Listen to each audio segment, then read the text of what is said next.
Welcome back. Police officer, councilman, county sheriff. Adrian Garcia is among the most well-known public servants in Harris County. He's working now to add a new role to his resume with a campaign to become commissioner of Precinct 2, representing the hardworking residents of Houston's heavily Hispanic East Side.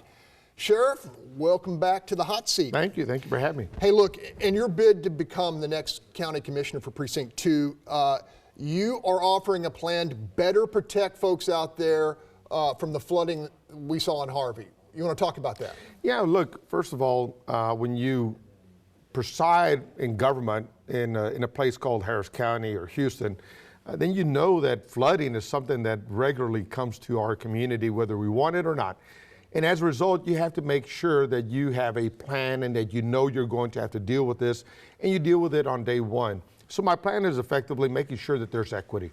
If there's going to be dollars that we're going to ask the taxpayers to deep digger into their pockets for, then there ought to be equity across the county, across the community, making sure that every area is being served properly. Secondly, there's got to be transparency and accountability. You just don't make decisions in closed session. I think you have to engage the public. You have to let them know how you're coming to these decisions. You got to let people know how you came to the price tag of $2.5 billion. And then you got to make sure that you're leaning on experts. You know, when I was the city council member, I asked Bill White to appoint me to the Flooding and Drainage Committee. I asked him to create the committee, first of all.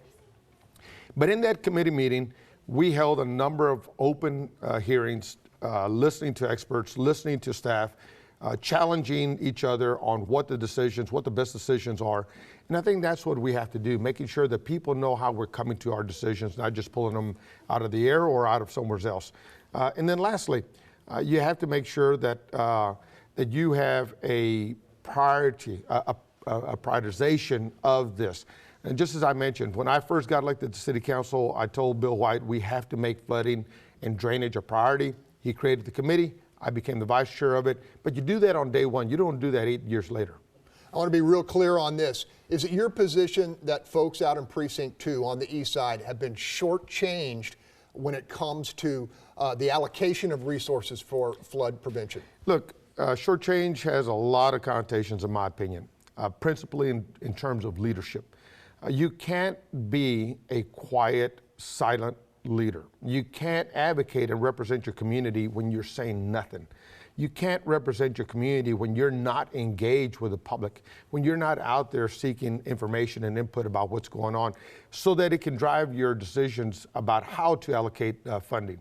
And when you have a precinct that's a downstream community and you are saying nothing to the fact that what's going to happen with other areas of the county and how it's going to impact my community. When you're not standing there saying, hey guys, look, I'm all with y'all, but we're not going to damage or flood out hard-working people that are barely living at or below the poverty level. For the record, are you in support of the $2.5 billion bond package? Look, we are asking the taxpayers to approve a tax increase.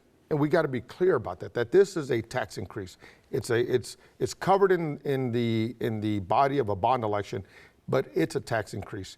And so I know that we need resources to fix issues that we have, but when you don't have transparency, when you don't have effective public engagement, when you are not leaning openly with industry experts to help you come to your decisions, then I have concerns about it. I do know that we do need funding. In fact, one of my first meetings when I was a city council member was with the director of Public Works. And I went to him and I said, how do we deal with flooding in Houston? And he says, I've got an engineering book that costs a lot of money. And you give me that money, I can fix it. And so I know that we need to come up with financial resources, but it also requires a great deal of due process for the taxpayers. And so, yes, I do support it, but I have a lot of questions, and I am concerned about how we're making this decision. Closed session, behind closed doors, a lack of sunlight to the decision-making process. Those are my concerns. Sheriff, I've got about a minute left, but I want to ask you about this. As a former sheriff and an Hispanic Texan, As you see this zero tolerance policy on the border, what's your reaction? What's your take? It's shameful politics. Look, the president could be a leader. He could be driving both sides to the table to make effective decisions on how to deal with this. It is, to me, reminiscent of a horrible time in our past when children and families were being separated at the hands of government. And we don't need to be that. America is greater and better than that.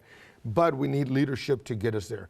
And so my heart goes out to them. I'm joining Congressmember-elect Sylvia Garcia later today because there's the potential of a detention center being open in Houston. We can't have that. We got to send a strong, loud message that our leadership has got to find the strength and the wherewithal to make the decisions, cross the lines, so that we can get to a better place for children in particular, but for the country as a whole. Sheriff, always a pleasure to have you here. Hope you'll come back. I will be back. Call me. Thank you.